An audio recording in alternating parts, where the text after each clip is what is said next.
So tonight we're going to talk about what happened after the Black Death ended. And trust me, this isn't your typical history lesson. We're talking about one of the most dramatic transformations in human history, when Europe literally had to rebuild itself from the ground up. Oh, and if you're enjoying these stories, I'd really appreciate a like or subscribe. Super curious where you're all listening from. So drop a comment with your location and what time it is there. Always blows my mind how people are falling asleep to this all over the world. Alright, find that cozy spot, take a nice slow breath, and just let your body sink into whatever you're lying on. We're heading back to 1453. And trust me, you're going to be real grateful for that mattress by the time we're done. So, congratulations. You just woke up in England, 35 years after the Black Death swept through Europe like nothing anyone had ever seen before. The good news? You survived. The bad news? Well, let's just say the world you knew is gone. You open your eyes and the first thing that hits you isn't what you see. It's what you don't hear. No morning bustle from the village square. No children playing in the streets. No hammering from the blacksmith shop, just silence. That heavy, unnatural quiet that settles over places where too many people used to live. Your muscles ache as you stretch. That deep tiredness that comes from working harder than your body wants to. But these days, everyone who's left works harder than they should. There's no choice. You roll over, feeling the rough straw mattress beneath you. At least you have a mattress now. Before the plague, serfs like you slept on bare ground, with maybe some rags for warmth. But now, well, when half the population dies, suddenly there is a lot more stuff to go around. Strange how that works, isn't it? You sit up slowly, letting your eyes adjust to the dim light filtering through the one small window. The house itself is bigger than what you grew up in. Used to belong to the miller and his family. All 6 of them died in the space of a week back in 1348. Their bodies were buried in the churchyard. Along with so many others, they had to dig mass graves. These days, you try not to think about that too much. The floorboards creak under your feet. Actual wooden floors, not just packed dirt. You inherited more than just a house when the plague finished its work. There's a chest in the corner with clothes that actually fit. A proper cooking pot hanging over the fireplace. Even a pewter cup, which used to be something only wealthy merchants could afford. Funny thing about catastrophes, they have a way of redistributing wealth, just not in any way you'd ever want. You pull on your tunic, wool, instead of the rough hemp you wore before. It's a good feeling, warm against your skin, but there's always that little voice in the back of your head reminding you that this tunic used to belong to someone who died choking on their own blood. You try not to think about that either. Outside, your breath makes little clouds in the morning air. September in England has always been cold, but somehow it feels colder now. Maybe it's just because there are fewer people to warm the world with their presence. Or maybe, when you've seen as much death as everyone has, everything feels a little colder. The village of Little Wickham looks like a mouth with half its teeth knocked out. Houses stand empty, their doors hanging open like slack jaws. Gardens grown wild, fences falling down. In the distance, you can see fields that should be golden with grain, but instead they're brown and barren. No one left to harvest them. Before the plague, this village had maybe 200 people. Now, maybe 60 on a good day. Your stomach growls, sharp and insistent. That's the thing they don't tell you about surviving disasters. You still get hungry. Life goes on, even when it feels like it shouldn't. You walk toward the village center. Past the well where people used to gather and gossip. The wooden bucket hangs there, rope frayed and water level low. Maintenance is, well, everything's about maintenance now. There just aren't enough hands to keep things running the way they used to. The baker's shop is still closed. Has been for 3 years now. Thomas the baker died along with his wife and 2 sons. His apprentice tried to keep things going for a while, but bread making isn't something you just pick up. The few loaves he managed to make were, let's just say they were dense enough to use as building materials. These days people bake their own bread, or try to. Turns out, a lot of knowledge died with the plague. All those little skills that people passed down from parent to child, gone. Just gone. You can smell wood smoke drifting from the direction of the manor house. Lord Edmund's place. He survived, though just barely. Lost his wife, his 3 children, most of his household staff. Now it's just him, his remaining steward, and maybe a dozen servants, where there used to be 50. Poor bastard actually has to do some of his own work now. Can you imagine? But here's where things get interesting. And this is the part that would have been unthinkable before the plague. You're not going to bow and scrape when you see him. You're not going to tug your forelock and mumble, yes, my lord, and no, my lord, like your father did. Because Lord Edmund needs you more than you need him. See, when half the population dies, suddenly the people who are left become very, very valuable. Supply and demand. Medieval style. Your feet crunch on the frost-covered grass as you make your way toward the manor. Today's the day you're going to ask for more money. 3 months ago, you would have been whipped for even thinking such a thing. But 3 months ago, Lord Edmund had other options. He doesn't anymore. The manor house looms ahead, stone walls that used to seem so imposing. Now, they just look like expensive walls around an increasingly empty house. Most of the windows are shuttered. No point heating rooms nobody uses. You rap on the heavy wooden door. 3 sharp knocks that echo in the morning stillness.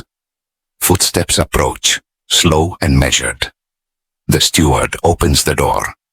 Richard, a man who used to have 3 assistants.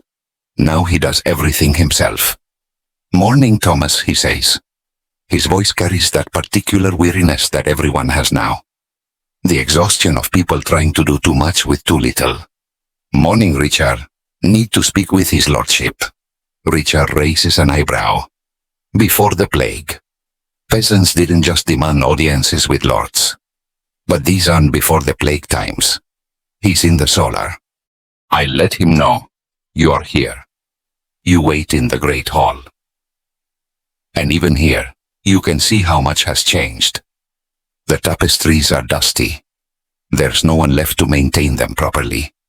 The long tables where dozens of people used to eat, most of them pushed against the walls and covered with cloth. Lord Edmund appears at the top of the stairs. He's smaller than you remember, thinner. The plague didn't kill him, but it aged him 20 years in 5. His clothes are fine, but they hang loose on his frame. Even the rich don't eat as well as they used to. Thomas, he says, coming down the stairs with careful dignity. Richard says you wanted to speak with me. I'm a lord. About my wages. The words hang in the air between you. A year ago, hell, 6 months ago, this conversation would have ended with you in the stocks. But Lord Edmund just sighs. Like a man who's had this conversation too many times already. What are you making now? 2 shillings a week? Aye.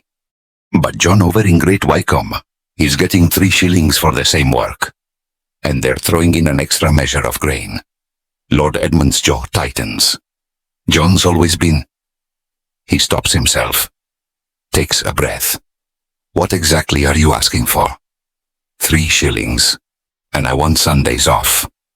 Proper off. Not just morning service and then back to works. The old Lord Edmund would have exploded.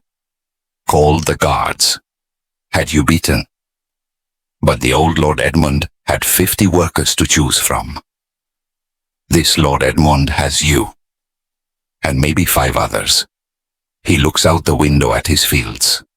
Brown stubble where golden grain should be waving. Fields that need to be plowed for winter wheat. Work that has to be done. And not enough people to do it. 2 shillings and 6 pence, he says finally. And Sunday afternoons off. You pretend to consider this. Though honestly, it's more than you hoped for. But you've learned something important in these past few years. When someone needs you more than you need them, You have power. Done, you say, extending your hand. He shakes it. A lord, shaking hands with a peasant. Your grandfather would have fainted. As you walk back through the village, you pass the churchyard. The original cemetery was full by the time the plague finished. So they dug new sections. Then those filled up. Now, there are graves scattered around the church, like fallen leaves. But life somehow keeps going. You see Margaret hanging laundry behind her cottage. She's wearing a dress that's too fine for a widow.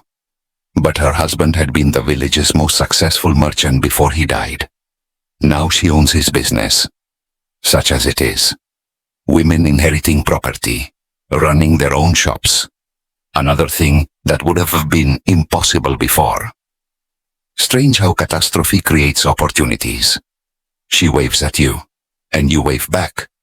Maybe later, when the work's done, you'll stop by. Share some ale. Talk about how things used to be. And maybe, if you're both in the right mood, you'll talk about how things might be. Because that's the thing nobody tells you about surviving disasters.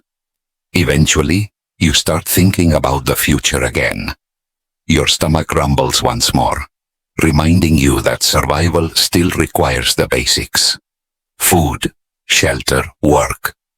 But as you head towards your own fields, the ones you're renting now that you can afford it, you're thinking about more than just getting by. You're thinking about getting ahead. The walk to your fields takes you past the old grain mill.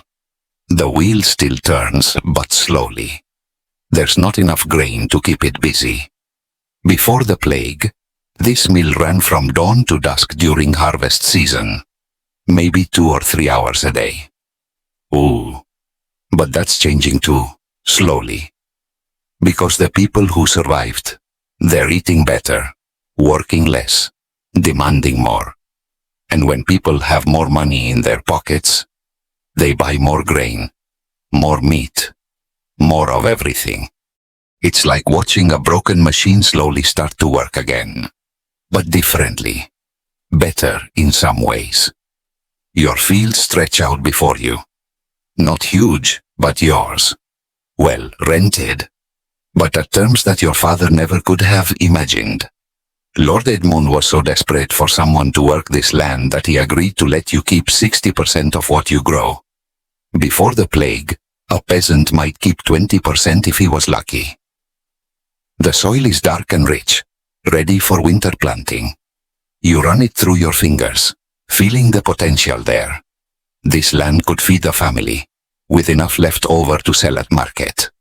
Maybe even enough to buy that piece of property down by the river that's been sitting empty since the Hartwell family died. Because here's what nobody expected when the plague finished killing people. It left behind a world with abundant land and scarce workers. And for the first time in centuries, that meant ordinary people had choices. You spend the morning breaking ground for winter wheat, the wooden plow cutting clean furrows in the earth. It's good work, honest work, but it's also chosen work. You're here because you want to be, not because some lord commanded it. That makes all the difference. Around midday, you stop for bread and ale. The bread's your own, made from grain you grew yourself. It's dense, a little burned on one side, but it's yours, and that makes it taste better than any bread some baker ever made. As you eat, you watch smoke rising from chimneys around the village. Fewer chimneys than before, but the ones that are lit burn brighter. People heat their homes better now, eat heartier meals, wear warmer clothes. The plague took everything, but it also left everything behind for the survivors. You finish your meal and get back to work. The afternoon sun is warm on your shoulders as you guide the plow through another furrow. In the distance, you can hear Margaret's children playing. They're some of the few children left in the village, and their laughter carries farther now that there's less noise to compete with. It's a lonely sound, but not entirely sad because those children, they're growing up in a world where a peasant can negotiate with a lord, where a widow can run a business, where someone born in a one-room hovel can end up farming their own fields. That's worth something, isn't it? As the sun starts to sink toward the horizon, you clean your tools and head home. Home to a house that's bigger than where you grew up. Home to a supper that'll be better than what your parents ever ate. Home to a life that yawns, well, born from tragedy, is undeniably better than what came before. Tomorrow, you'll plant more wheat. Next week, you'll probably have another conversation with Lord Edmund about wages or working conditions. Next month, maybe you'll make an offer on that property by the river, because the world ended, and then it began again, different, smaller in some ways, but somehow bigger in others. And as you settle into bed, pulling warm wool blankets up to your chin, you think about your children, the ones you might have someday. They'll grow up in a world where people like you, people who work with their hands and sweat for their bread, actually have a say in how things go. That's not nothing. That's everything, really. Your eyes grow heavy as the village settles into its quiet evening rhythm. Fewer voices than they used to be, but somehow the ones that remain carry more weight. The Black Death took everything, but what it left behind was possibility. Word spreads fast in small villages, especially when it's bad news for the people in charge. By autumn, 3 other peasants in Little Wycombe have demanded raises and gotten them. Margaret's hired 2 of her neighbors to help with the merchant business, paying them wages that would have seemed impossible just a few years back. But here's where things get complicated. King Edward's court down in London has been hearing stories. Stories about peasants getting uppity. Stories about lords paying outrageous wages. Stories about the natural order of things getting turned upside down. And the king? Well, he's not happy. You hear about it first from a traveling tinker who stops by the village in late October. His cart's loaded with pots and pans, but more importantly, he's loaded with news from the wider world. Parliament's passed a new law, he tells you as you examine a copper pot. Statute of Labourers, they're calling it, says no worker can demand more than they were paid back in 1346, before all the dying started. You set the pot down, feeling something cold settle in your stomach. What's that mean exactly?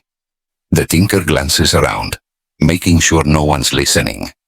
Means if they catch you asking for higher wages, they can put you in the stocks, brand your face. Some places, they're hanging folks. The copper pot suddenly feels very heavy in your hands. Course, the tinker continues, lowering his voice. Law's one thing, enforcement's another. Hard to punish a man when you need him to harvest your grain.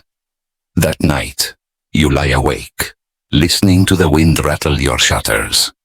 The house feels less secure now, less like shelter and more like a target. Because that's the thing about progress. It always makes someone angry. Next morning brings frost and bad news. Lord Edmund's steward shows up at your door before sunrise, his face grim as winter soil. His lordship wants to see you now. The walk to the manor feels different this time. Longer, more ominous. The stones under your feet seem to whisper warnings, and your breath comes out in sharp puffs that disappear too quickly in the cold air. Lord Edmund's waiting in the great hall, but he's not alone. 2 men in the king's colours stand beside him, their swords hanging heavy at their sides. Royal commissioners, sent to make sure the new law gets followed. Thomas, Lord Edmund says, his voice carefully neutral. I'm afraid we need to renegotiate our arrangement. One of the commissioners steps forward. He's young, maybe 25, with the kind of soft hands that have never held a plough. By order of King Edward, all wages are hereby returned to their levels of 1346, 2 shillings per week. No more. Your heart pounds, but you keep your voice steady. And if I refuse? The commissioner's hand moves to his sword hilt.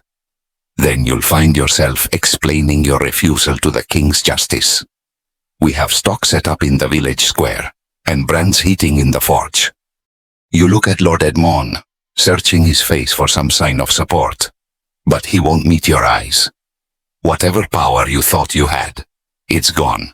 Just like that. I understand, you say finally, because what else can you say? But as you walk back through the village, you notice something. The other peasants are gathered around the well. Voices low but urgent. Margaret's there too, along with several farmers from neighboring villages. Word travels fast, and resistance travels faster. They can't just take it back, someone's saying. We're the ones doing the work. We're the ones they need. King or no king, adds another voice. Dead men can't plant grain. You join the circle, feeling the tension crackling like lightning before a storm. These are people who've tasted freedom, and they're not eager to give it up. What are you thinking, you ask?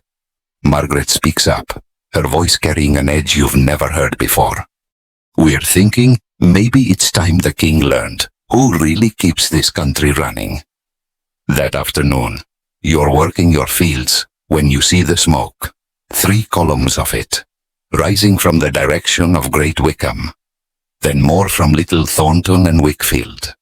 By evening, the horizon is dotted with orange glows against the darkening sky.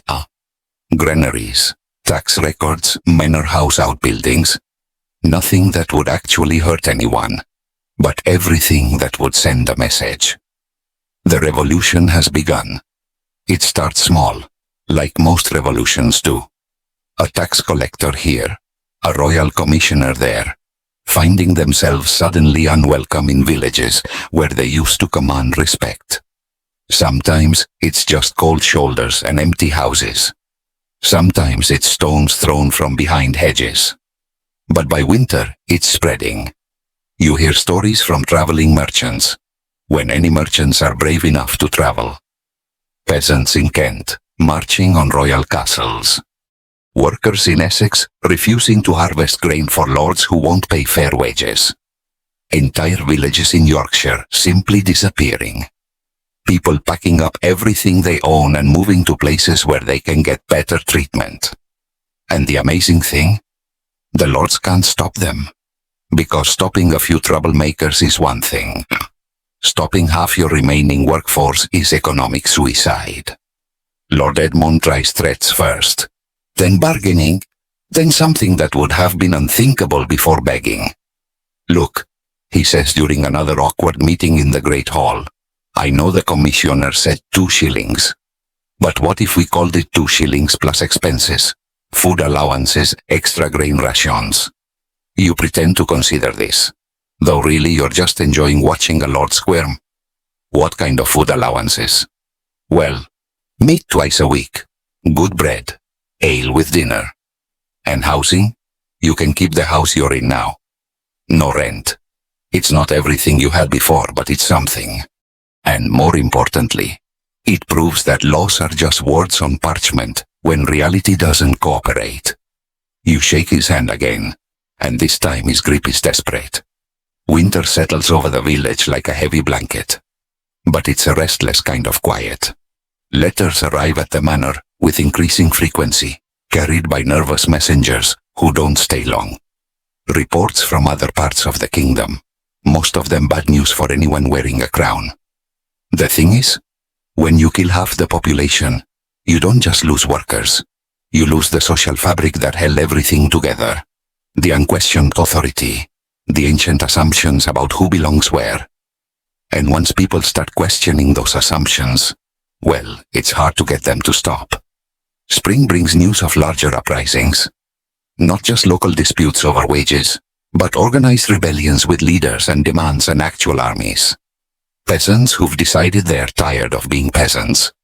The name everyone's talking about is Wat Tyler, a man from Kent, who's apparently decided that the king's commissioners can go to hell, along with the king himself. They say he's got 10,000 men, Margaret tells you, as you help repair her roof. All of them armed, all of them angry. You hammer another nail into the thatch, thinking about how different everything feels now. Before the plague, 10,000 angry peasants would have been impossible. There wouldn't have been enough discontent, or enough confidence, or enough organizational ability. But after the plague, Well, surviving a catastrophe teaches you that the impossible happens all the time. What's he want, you ask? End to serfdom, fair wages, death to corrupt officials. She pauses, then adds quietly, sounds reasonable to me. By early summer, the rebellion's no longer just a story you hear from travelers. It's something you can see on the horizon. Smoke from burning tax offices, streams of refugees fleeing areas where royal armies and peasant militias are fighting running battles. And then one morning in June, you wake up to find armed men camped in your village square. Not royal soldiers, not exactly, and not local peasants either, something in between. Men with weathered faces and work-hardened hands, but carrying proper weapons and wearing bits of armor clearly taken from somewhere else. Their leader's a woman, which is shocking enough by itself, but she carries herself like someone used to being obeyed, and when she speaks, people listen. We're heading to London, she announces to the growing crowd, to present our demands to the king. Anyone who wants to come, you're welcome. What demands? Someone calls out. She unfolds a piece of parchment, though you suspect she's memorized every word. Enter serfdom and villanage. Fair wages for all workers. Abolition of poll taxes. Punishment for corrupt officials who've grown fat while honest people starve. The crowd murmurs, weighing the risks, because joining a rebellion is serious business. People get hanged for rebellion. But then again, people have been getting hanged just for asking for fair wages. What makes you think the king will listen? Lord Edmund has appeared, flanked by his remaining guards, but his voice lacks its old authority. He sounds worried. The woman looks at him with something that might be pity. Your lordship, with respect, the king doesn't have much choice. Half his tax collectors are dead or fled. His armies are stretched thin, fighting uprisings from here to Scotland, and winter's coming. If he wants grain harvested, and bread baked, and roads maintained, he needs us more than we need him. She's right, and everyone knows it. That evening, as the rebels make camp in the common pasture, you find yourself thinking about choices. About the life you've built since the plague. And whether it's worth risking for the chance at something better. Margaret's already decided. She sold her business to a cousin, packed everything she owns into a wagon, and volunteered to help organize supplies for the march to London. You coming? She asks, as you help load her belongings. You look around the village, at the house you've called home, at the fields you've been working, at the life you've slowly, carefully constructed from the ruins of the old world. It's a good life, better than anything your parents could have imagined. But it's also a life that depends on the goodwill of people who would take it away in a heartbeat if they could. Yeah, you say finally. I'm coming. Because here's what you've learned in the years since the plague. Survival isn't just about staying alive. It's about building something worth staying alive for. The next morning, you lock your door. Leave a note for Lord Edmund explaining that you've gone to discuss working conditions with the king. And join the line of people heading south toward London. The road's full of others like you. Farmers and craftsmen and merchants and laborers. All united by the simple belief that they deserve better than what they're getting. Some carry weapons.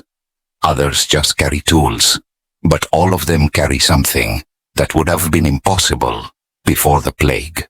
Hope. The landscape you pass through tells the story of the last 5 years in burned fields, an empty village, and manor houses with boarded windows. But it also tells another story, in new construction and improved roads and signs of careful, purposeful rebuilding. Because that's the thing about catastrophes. They clear away the old, making room for something new to grow. As you walk, you talk with your fellow travelers. A blacksmith from Essex, whose lord tried to cut his wages in half. A miller from Suffolk, whose grain stores were seized by royal tax collectors. A weaver from Norfolk, whose entire village was burned for refusing to pay a poll tax they couldn't afford. All of them with stories, all of them with grievances, all of them with the same realization that individual resistance isn't enough anymore. By the third day, your group has grown to nearly 1,000 people. By the fifth day, there are rumors of other groups converging on London from all directions, tens of thousands of people, all with the same destination and the same demands. The king's going to have to listen, whether he wants to or not. You come that night on a hilltop overlooking the Thames, and in the distance, you can see the smoke and lights of London, the largest city in England, and tomorrow the site of what might be the most important conversation in the kingdom's history. As you settle into your bedroll, listening to the murmur of conversations around the campfire, you think about how far you've come, not just in miles, but in everything else. 5 years ago, you were a serf who couldn't leave your lord's land without permission. Tonight, you're a free man, camped outside the capital, preparing to negotiate with the king as an equal. That's worth something, even if tomorrow goes badly. The stars overhead are the same ones that shone down on the plague years, when bodies filled the streets and the future seemed impossible. But somehow, impossibly, the future arrived anyway, and it looks nothing like what anyone expected. London hits you like a slap to the face. The smell reaches you first, long before you see the city walls. Thousands of people packed together, cooking fires, waste, horses, and underneath it all, something else. Something that makes your stomach clench with memory. Fear. You crest the final hill on June 13th, and there it is, the greatest city in England, spread out below you like a sprawling beast. Stone walls, church spires, the tower looming over the Thames like a giant's fist.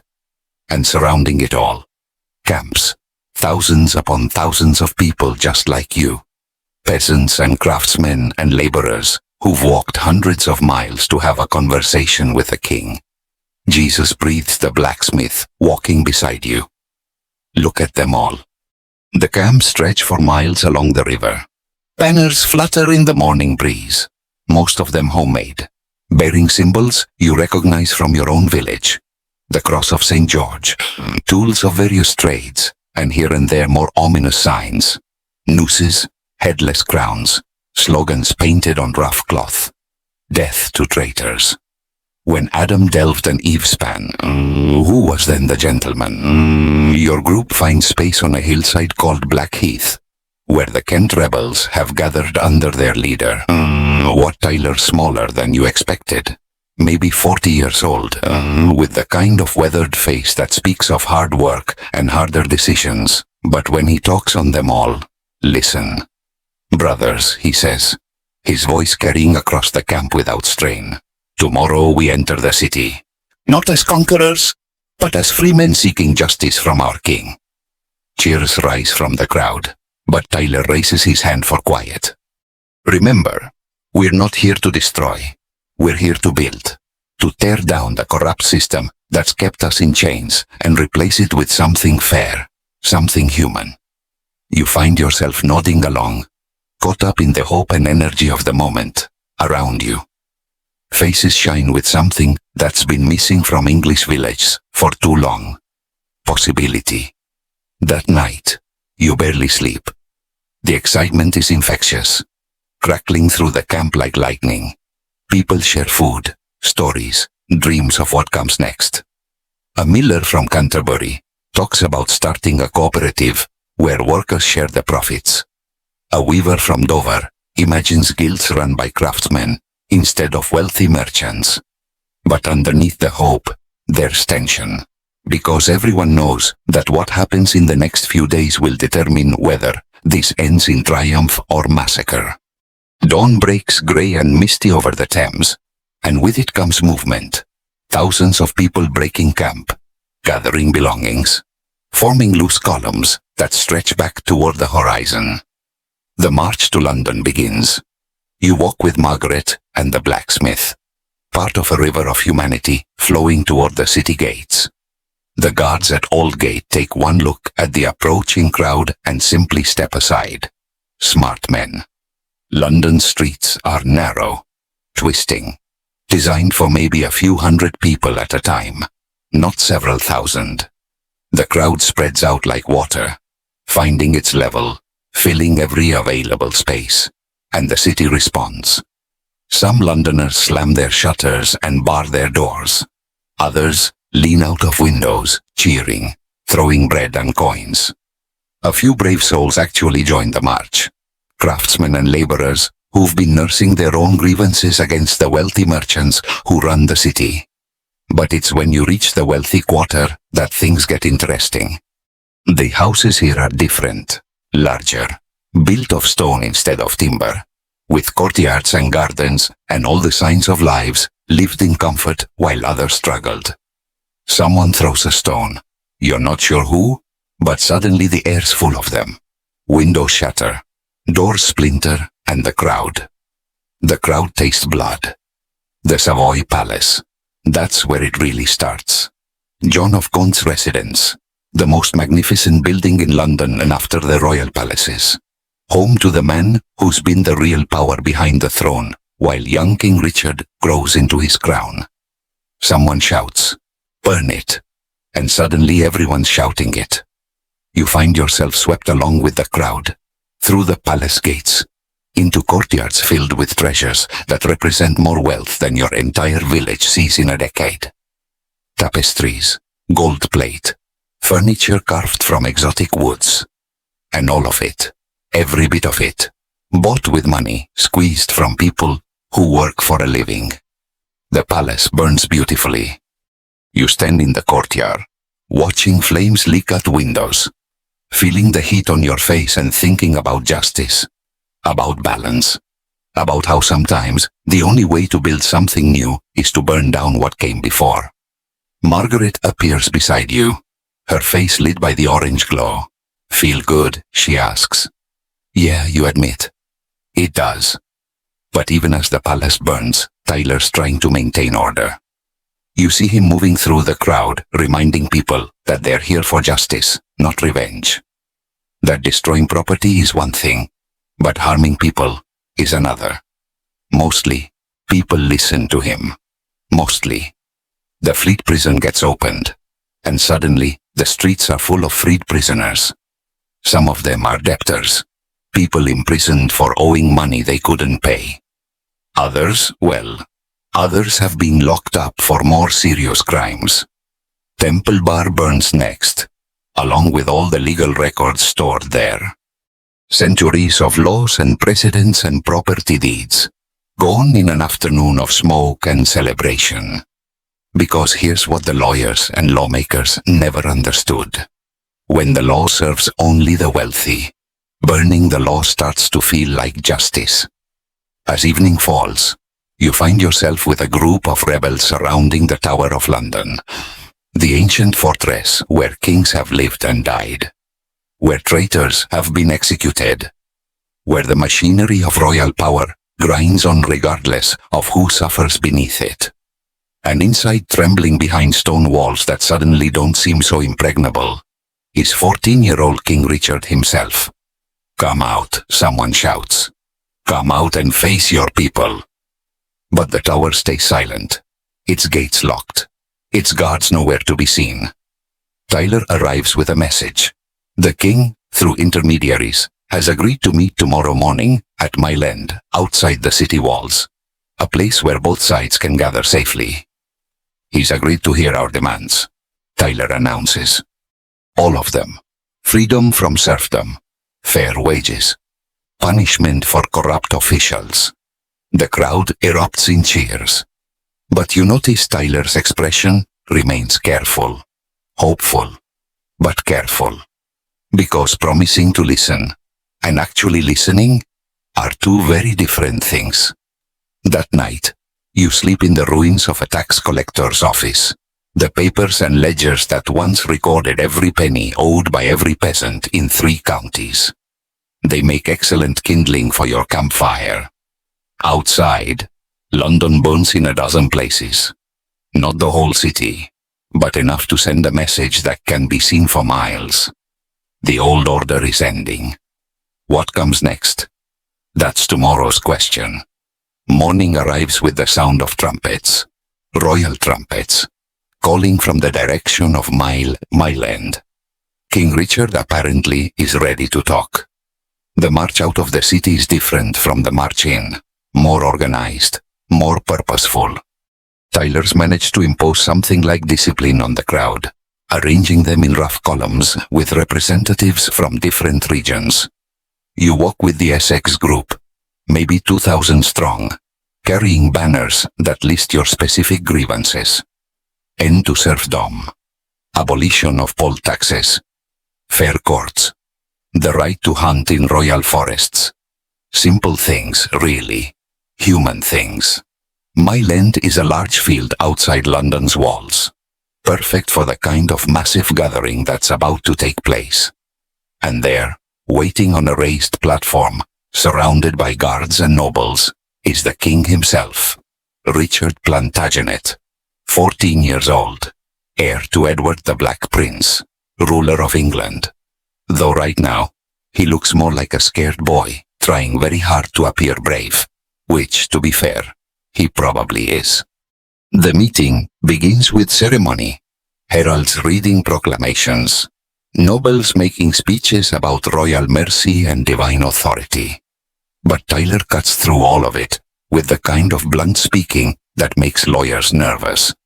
Your Majesty, he says, stepping forward, we've come to discuss the terms under which your people, all your people, can live with dignity. Richard's voice is higher than you expected, still changing, but it carries clearly across the field. We are prepared to hear your concerns. What follows is the most extraordinary conversation in English history. A king negotiating with peasants as equals. Tyler presents the demands, one by one. End to serfdom and villanage. Freedom for all bondmen. Reduction of rents to reasonable levels. Amnesty for all rebels. Charters guaranteeing these rights in perpetuity. And Richard, young, scared, but apparently well advised, agrees to all of it. Every single demand. The crowd erupts. People weep, embrace, fall to their knees in gratitude. You find yourself shaking, overwhelmed by the magnitude of what just happened. Serfdom ended. Just like that, with words on parchment and a royal seal. Scribes begin copying charters immediately. Documents that will be carried back to every village and town. Proof that the old system is dead and something new has been born. You're handed a charter, the parchment still wet with ink, bearing the royal seal that makes it law. Freedom, spelled out in Latin and English. Official as sunrise. Margaret's crying, and you realize you are too. But even as the celebration begins, you notice something. Tyler's not celebrating. He's watching the king and the nobles around him, with the careful attention of a man who knows that promises made under pressure are easily broken once the pressure's gone. And he's right to be careful, because while this meeting's happening, while charters are being written and hands are being shaken, other things are happening too. A group of rebels, frustrated by the slow pace of negotiation, has decided to take more direct action. They've stormed the Tower of London, overwhelming the guards, searching for the men they hold responsible for years of oppression. Simon Sudbury, Archbishop of Canterbury and Chancellor of England, the man who blessed the poll taxes and defended the old system. Robert Hales, Treasurer of England, the man who collected those taxes and filled the royal coffers while peasants starved. John Layer, the bureaucrat who designed the whole system of oppression. They find all three, drag them from their hiding places, and execute them on Tower Hill. The news reaches Mile End, just as the charter ceremony is ending, carried by a breathless messenger who can barely get the words out. The tower's taken. The traitors are dead. Sudbury's head's on a spike. The celebration turns darker, more urgent, because this changes everything. There's no going back now. No pretending this was just a peaceful petition for redress of grievances. This is revolution, complete and bloody. Richard's face goes white, but to his credit, he doesn't flee. Instead, he asks for another meeting tomorrow at Smithfield to discuss additional concerns. Tyler agrees, though you can see the calculation in his eyes. He knows the game has changed, knows that executing royal officials makes this a different kind of negotiation entirely.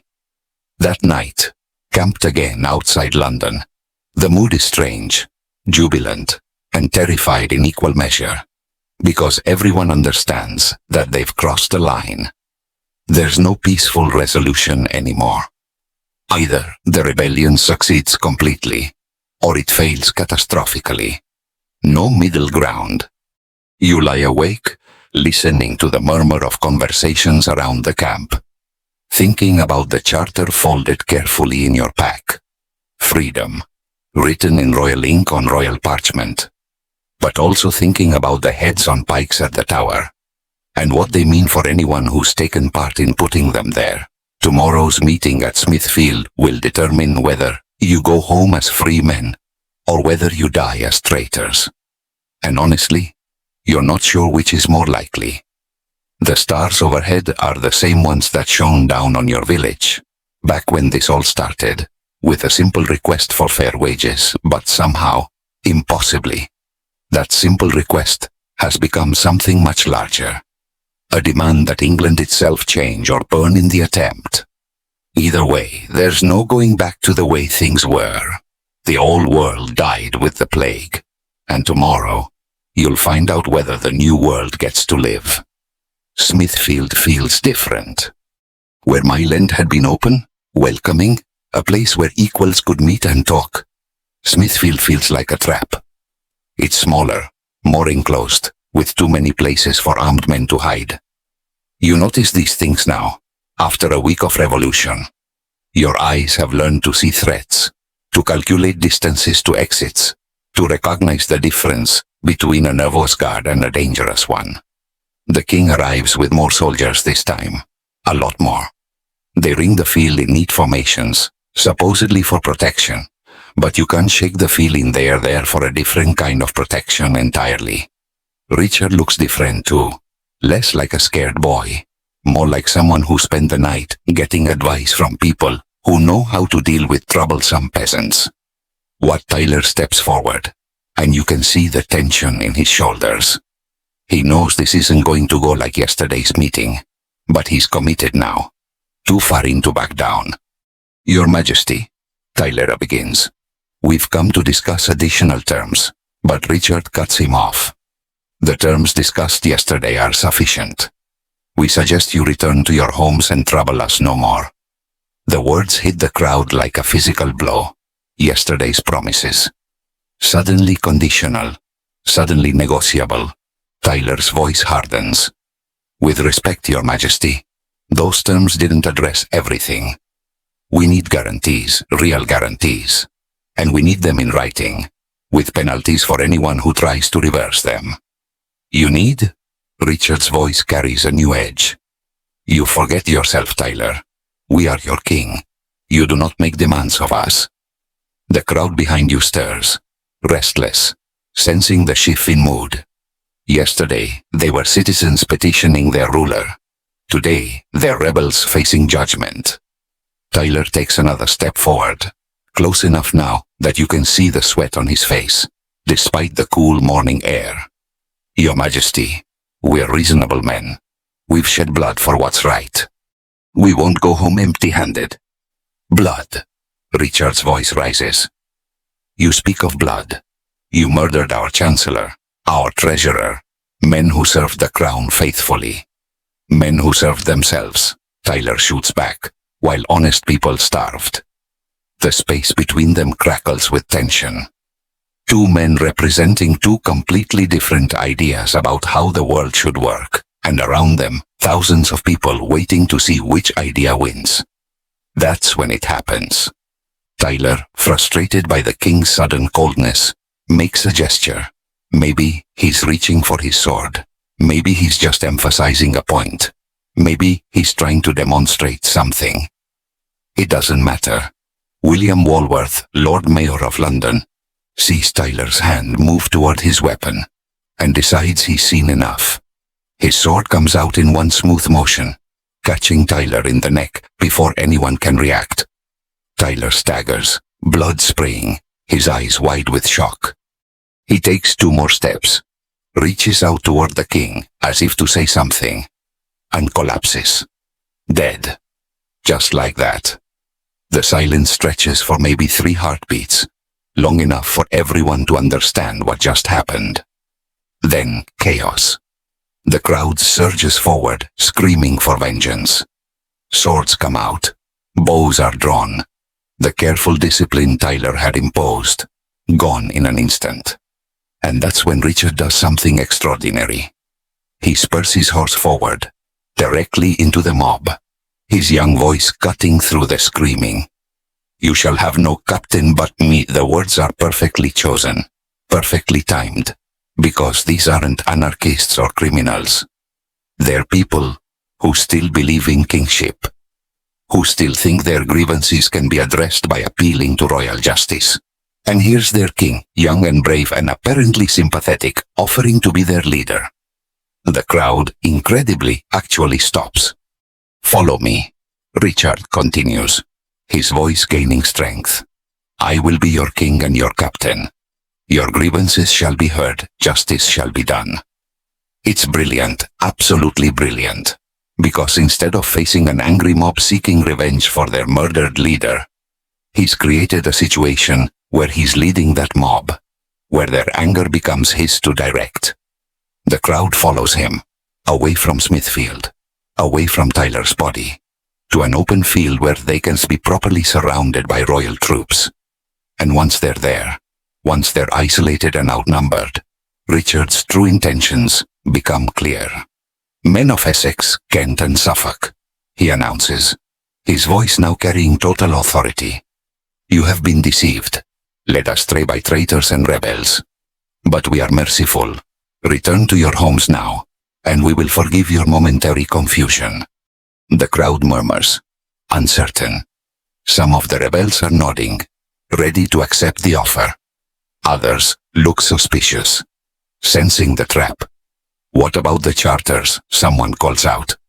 What about our freedom? Richard's smile doesn't reach his eyes. Those agreements were made under duress. Contracts signed with a sword at one's throat have no legal standing. And there it is. The betrayal. Complete and final. You feel something cold settle in your stomach as the full magnitude of the situation becomes clear. There's no going home as free men. There's no peaceful resolution. There's only whatever comes next. Some of the rebels break and run immediately, scattering toward the edges of the field. Others try to maintain formation, to negotiate, to salvage something from the wreckage. But the royal troops are already moving, surrounding groups of rebels, separating leaders from followers, beginning the systematic process of turning a political uprising into a criminal conspiracy.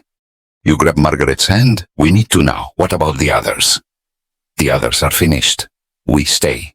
We are finished too. You slip away during the confusion, moving toward the edge of the field where the encirclement isn't quite complete yet. Behind you, you can hear shouting, the clash of weapons, the sound of a revolution dying in real time. The journey home takes 2 weeks. 2 weeks of traveling at night, hiding during the day, avoiding main roads where royal patrols might be hunting for rebels. The countryside tells the story of the crackdown. Smoke rising from villages that supported the rebellion. Bodies hanging from trees along major roads. Burned farmhouses belonging to families whose men marched to London. King Richard, it turns out, is very good at holding grudges. You reach Little Wickham on a grey morning in early July and find a village transformed. Royal commissioners have been through, asking questions, taking names, making lists. Lord Edmund greets you at the manor house, but not with relief, with cold calculation, Thomas. He says, looking you up and down like he's evaluating livestock. I hear you've been traveling. Aye, my lord, just visiting family. Family in London, was it? The question hangs in the air between you, because everyone knows where you've been. Everyone knows what you've done.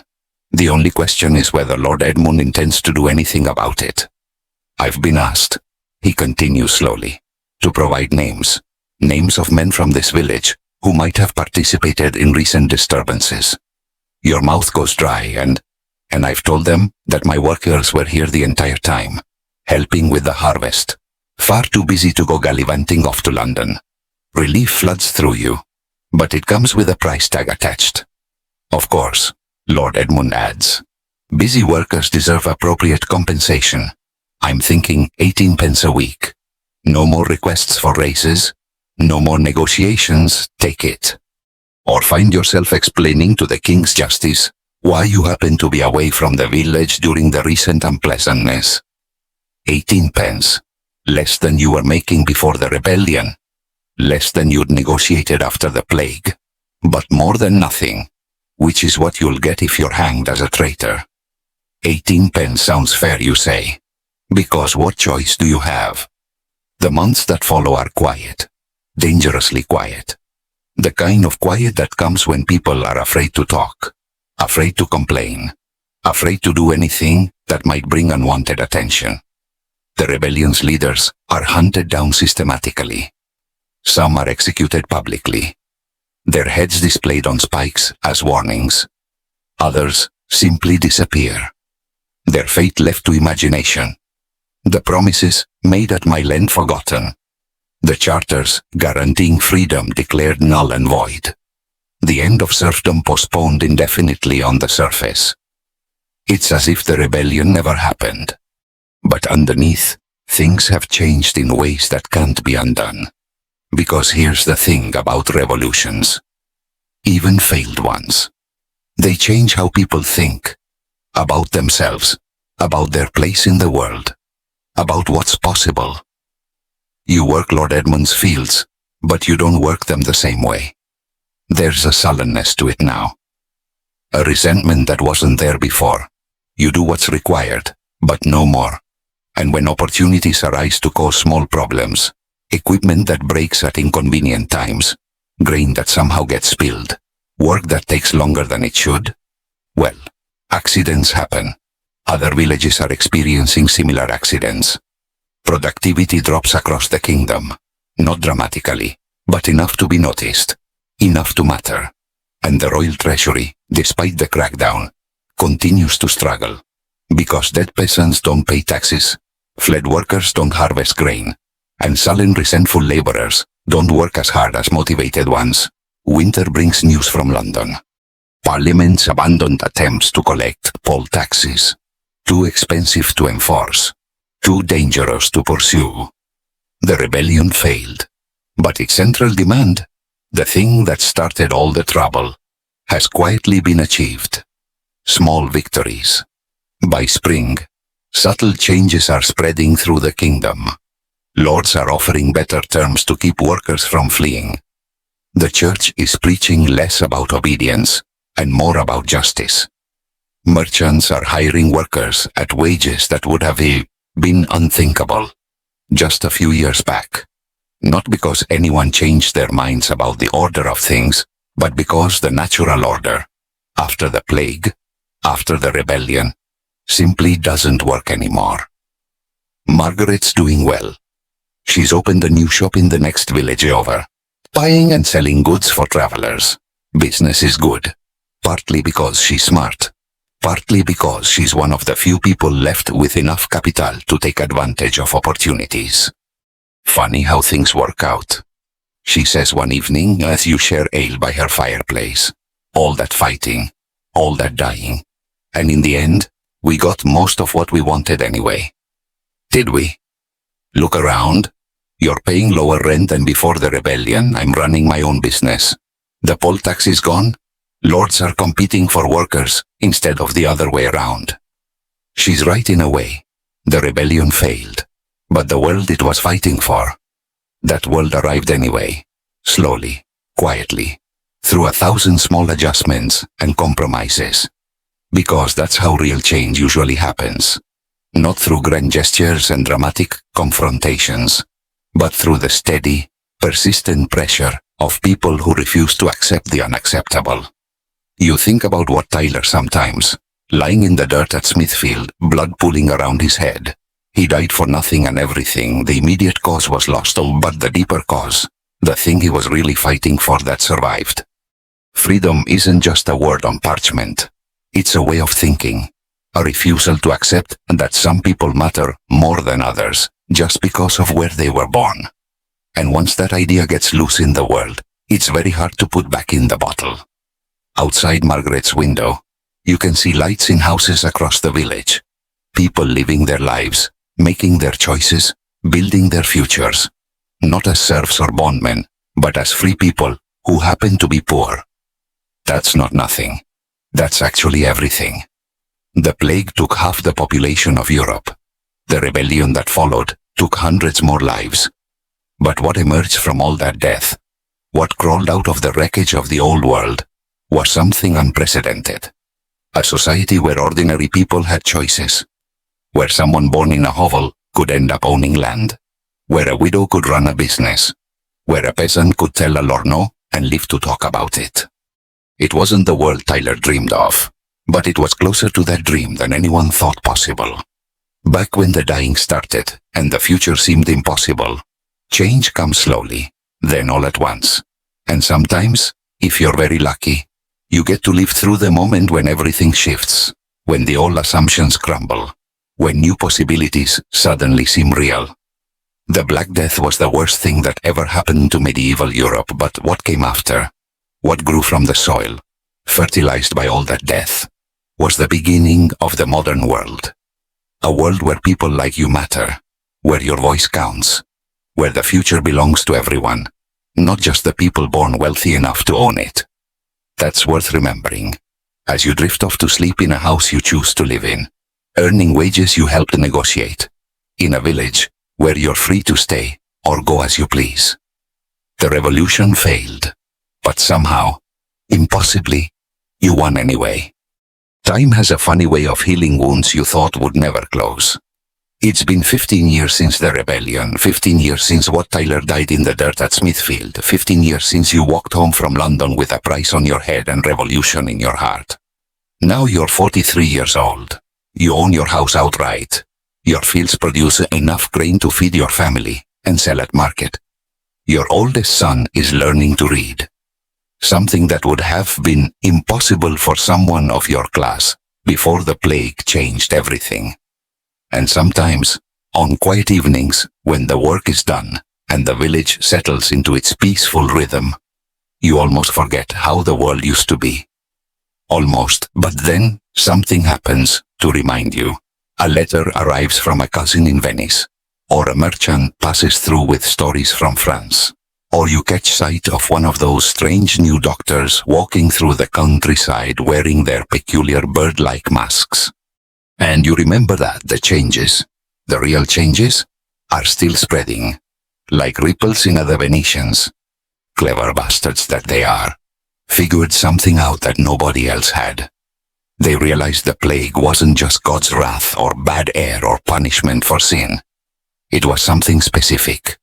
Something that traveled from person to person, from place to place, in ways you could predict and, maybe, control. So they did something radical.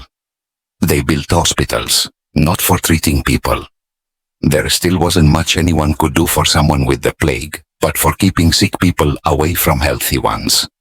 Islands in their lagoon, dedicated entirely to isolation and quarantine.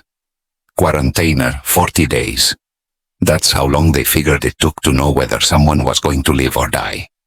The idea spread slowly at first, then faster as people realized it actually worked. Florence built lazarettos. Milan created quarantine houses. Cities across Europe started treating disease like something you could fight instead of just endure. It was revolutionary in its own quiet way because it meant people weren't just helpless victims anymore. They could take action, make choices, protect themselves and their families through knowledge and planning instead of prayer and hope. That changes how you think about everything. Your youngest daughter, born 5 years after the rebellion, has grown up in a world where diseases have causes. where doctors wear special clothes and carry medicines that sometimes actually work, where the arrival of plague in a neighboring city means quarantine and precautions. Not just resignation to God's will. She expects the world to make sense, expects problems to have solutions, expects authority figures to justify their decisions, instead of just demanding obedience. That's not how children thought before the plague, before the rebellion, before everything changed. Margaret's grandson is apprenticed to a painter now. Not just any painter, but one of those new artists who've been emerging from the Italian cities. People who paint what they actually see, instead of what religious authorities tell them they should see. It started with the plague. All this new thinking. When you've watched half your neighbors die for no reason anyone can explain. When you've seen the most pious people suffer alongside the worst sinners. When you've buried children who never hurt anyone. Well, it makes you question some assumptions about divine justice, about the natural order, about whether the people in charge actually know what they're talking about. The painters, the writers, the scholars. They're asking different questions now. Instead of what does the church say about this, they're asking, what do we actually see? What can we prove? What makes sense? It's dangerous thinking, revolutionary thinking, and it's spreading. You see it in small ways, daily ways. The village priest still gives sermons about obedience and accepting your station in life, but fewer people nod along. More folks ask awkward questions about why God would let good people suffer, while corrupt officials prosper. The manor house still dominates the landscape, but Lord Edmund spends more time negotiating with workers than commanding them. Because he learned the hard way that people who don't want to work for you can usually find someone else who'll treat them better. The royal tax collectors still come around, but they're polite about it now, almost apologetic, because everyone remembers what happened the last time they got too aggressive about collecting money from people who couldn't afford to pay. Power, real power, has shifted in ways that are hard to see, but impossible to ignore. From the top down to the bottom, from those who own to those who work, from tradition to innovation. You're seeing the birth of something entirely new, a world where ordinary people matter, where individual lives have value beyond their usefulness to wealthy landowners, where someone born in poverty might die in comfort. Not everyone, of course. Not yet. Probably not ever. But enough people for it to feel possible. And possibility, once people taste it, is addictive. Your son wants to be a lawyer. Can you imagine a peasant's son arguing cases in court, interpreting law, maybe even writing new laws before the plague, before the rebellion, before everything shifted? That would have been unthinkable. Now, well, stranger things have happened. The universities are different too. Still exclusive, still expensive, but no longer quite as rigid about who gets to attend. Scholarship students from merchant families. Bright young men whose fathers worked with their hands instead of inherited wealth. Knowledge, slowly, is becoming less of a monopoly. Books are still rare, still precious, but there are more of them than there used to be. Copying manuscripts is faster now, more efficient, and the topics, they're broader, less focused on religious doctrine, more interested in practical things. Medicine, engineering, astronomy, agriculture. How to solve problems instead of just explaining why God allows them to exist. You've learned to read a little, yourself, not much, but enough to puzzle through contracts and legal documents. Enough to know when someone's trying to cheat you with fancy language. Knowledge is power, and power, even a little bit, changes everything. The roads are better maintained now, not because the king ordered it, but because merchants and travelers demanded it, because people who can afford to travel want safe, reliable routes, because local communities realized they could tax road usage and fund improvements themselves. Self-interest, properly organized, turns out to be a powerful force for positive change. Who knew The markets are livelier too. More goods, more choices, more competition between sellers, which means better prices for buyers, better wages for workers, better opportunities for anyone clever enough to spot them. Margaret's doing very well indeed. Her trading business now spans 3 counties, dealing in everything from grain to metalwork to exotic spices from places you can't pronounce. She employs a dozen people, pays them fair wages, and somehow still manages to turn a healthy profit. The secret, she tells you over wine, that's considerably better than the ale you used to share, is treating workers like partners instead of property. Happy people work harder. Satisfied customers come back. Honest dealing builds reputations, and reputation builds wealth. Revolutionary thinking. But it works. The village itself has grown. Not back to its pre-plague size. That'll probably never happen. But new families have moved in. Younger people looking for opportunities. Craftsmen attracted by the prospect of affordable land and lower taxes. New blood, new ideas, new ways of doing things. The church is different too. Father Michael still preaches on Sundays, but his sermons focus more on compassion and community service, less on obedience and eternal damnation. He's learned that people who've survived catastrophe want practical guidance, not threats about theoretical punishment. Plus, he needs the congregation's support more than they need his approval. Empty churches don't collect tithes. Even God's representatives have to adapt to new realities. But perhaps the most remarkable change, the one that would have been impossible to imagine 30 years ago, is how people think about the future. Before the plague, the future was predetermined, fixed.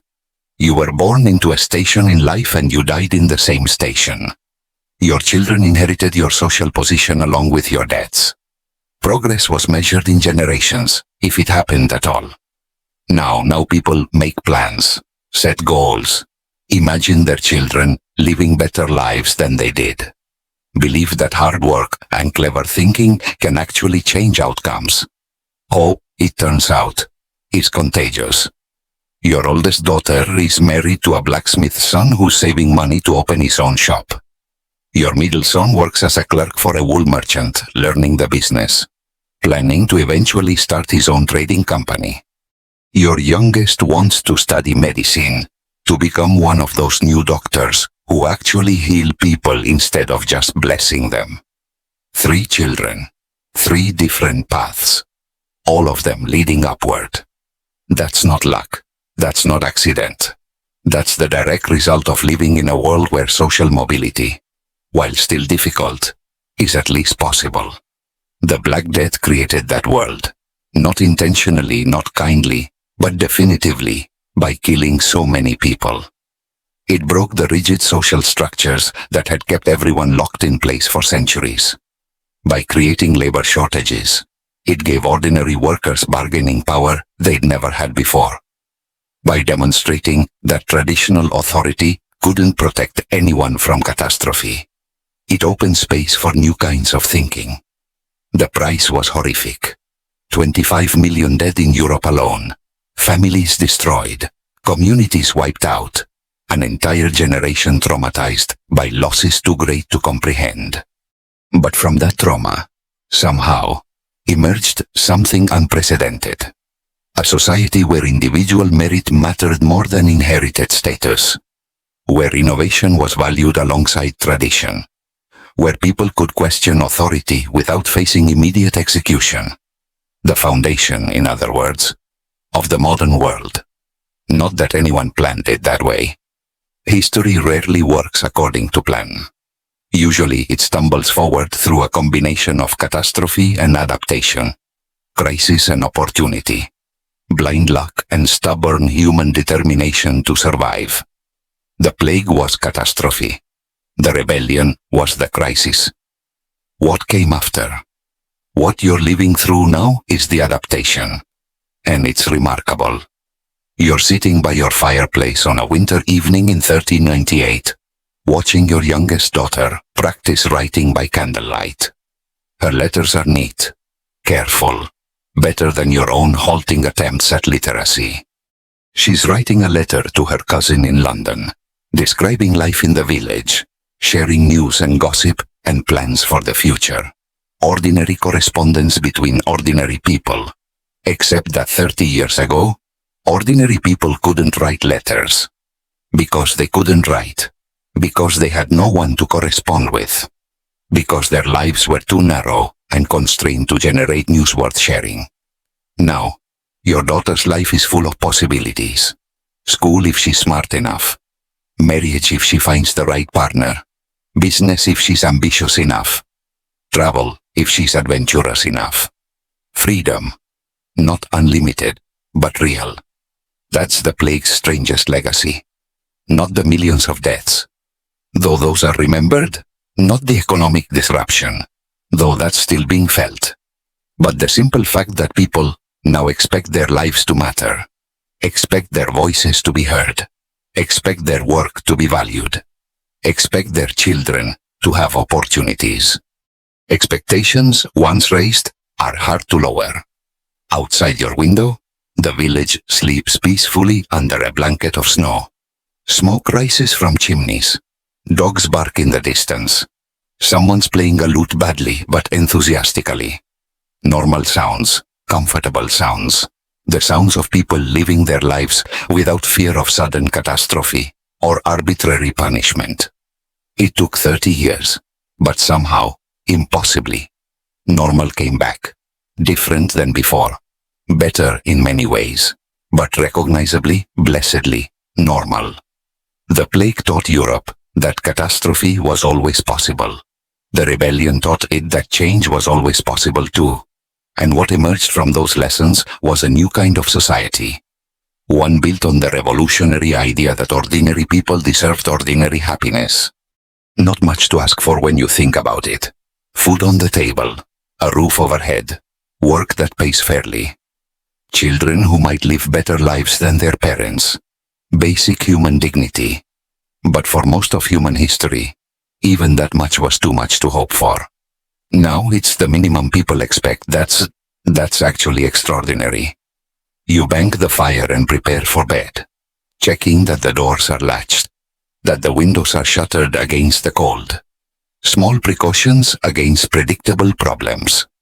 The kind of ordinary vigilance that's possible when you're not constantly watching for plague or famine, or violent social upheaval. When the world makes enough sense that planning ahead actually works. Your bed is warm, the blankets are wool, well made, purchased rather than inherited. Your house is solid, properly constructed, chosen rather than assigned. These aren't luxuries exactly, but they're comforts. Signs of a life lived with some degree of control over circumstances. As you settle into sleep, you think about tomorrow. Market day in the next village. You'll sell grain, buy supplies. Maybe stop by the inn for ale and conversation with other farmers. Ordinary plans, normal expectations. The kind of boring day-to-day existence that's only possible when society isn't collapsing around your ears. The Black Death ended 50 years ago. The rebellion failed 30 years ago. But somehow, the world they left behind became the world you always hoped for. Not perfect, not equal, not fair in any absolute sense, but better, measurably, undeniably better. And that, as you drift off to sleep in a house you own, in a bed you chose, in a life you built through your own decisions and efforts, that's enough, more than enough. It's everything, really.